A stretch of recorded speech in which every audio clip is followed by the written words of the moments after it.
ये कहानी 16 साल पुरानी है। साल 2005 और 2008 में दो ऐसी घटनाएं हुई थी जिससे योगी आदित्यनाथ और मुख्तार अंसारी की दुश्मनी पहली बार खुलकर सामने आई थी। उस वक्त मुख्तार अंसारी पर मुलायम सिंह यादव और मायावती का भरपूर हाथ था। यही कारण है कि माफिया मुख्तार तब योगी पे भारी पड़ जाता था। योगी आदित्यनाथ तब मऊ और आजमगढ़ में बिना परमिशन नहीं घुस पाते थे।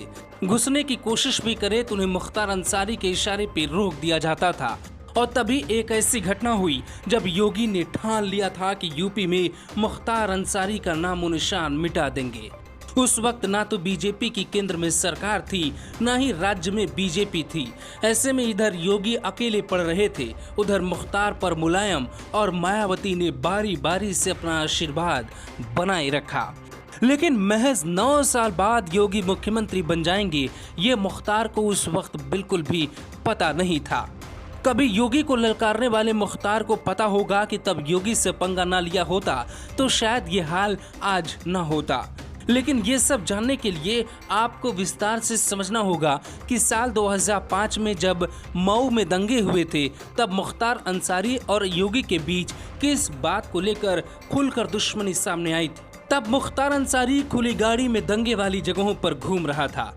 तब यह आरोप लगा कि दंगों को भड़काने का काम मुख्तार अंसारी ने ही किया था। इन दंगों के बाद 2006 के आखिरी महीने में गोरखपुर में भी कुछ ऐसी ही तस्वीरें सामने आने लगी। लेकिन उस वक्त के तत्कालीन सांसद योगी आदित्यनाथ ने मुख्तार अंसारी को चुनौती दी थी कि मऊ आकर पीड़ितों को इंसाफ दिलाएंगे। लेकिन उन्हें मऊ जिले में दोहरी घाट में रोक दिया गया। और यूपी की सियासत में दोहरी घाट की राजनीति बहुत चर्चित है। इसके 3 साल बाद 2008 में योगी आदित्यनाथ आजमगढ़ जा रहे थे, तब उनके काफिले पर हमला कर दिया गया था। उनकी गाड़ी में तोड़फोड़ हुई थी, उपद्रवियों ने आगजनी भी की, लेकिन योगी आदित्यनाथ वहां बच निकलने में कामयाब हुए। उस वक्त योगी आदित्यनाथ ने ये संकेत दिया था उन पर किसने हमला करवाया था। योगी के मुताबिक लगातार मुस्लिम पक्ष गोलियां चला रहा था, गाड़ियों को तोड़ा जा रहा था, पुलिस मौन बनी रही। हम लोगों ने चेतावनी रैली की, हम लोग इस लड़ाई को आगे बढ़ाएंगे। जिसने भी गोली मारी, अगर पुलिस कार्रवाई नहीं करेगी तो गोली मारने वालों को जवाब दिया जाएगा, उसी की भाषा में जवाब देंगे। तत्कालीन सांसद योगी आदित्यनाथ का यह बयान साल 2008 का है।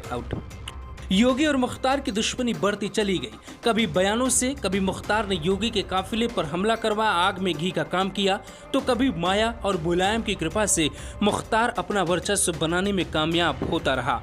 क्योंकि 2008 में मायावती यूपी की मुख्यमंत्री थी, मुख्तार अंसारी तब बसपा में था और मायावती का खास भी था। ऐसे में योगी आदित्यनाथ के लिए इतना आसान नहीं था।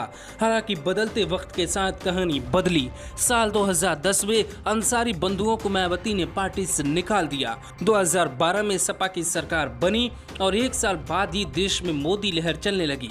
बीजेपी ने लोकसभा चुनाव में यूपी में प्रचंड जीत हासिल की। अगले 3 साल बाद यूपी विधानसभा चुनाव हुए और बीजेपी की सरकार बनी।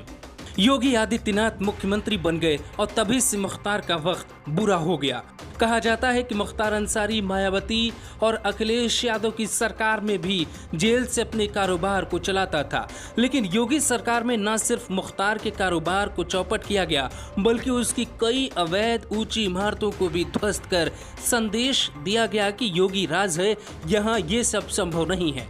मुख्तार अंसारी पर होने वाली कार्रवाई पर प्रदेश के कई राजनीतिक पंडित कहते हैं कि साल 2005 और 2008 में हुई घटना अगर उस वक्त ना हुई होती तो शायद योगी आज मुख्तार पर इतने सख्त न होते।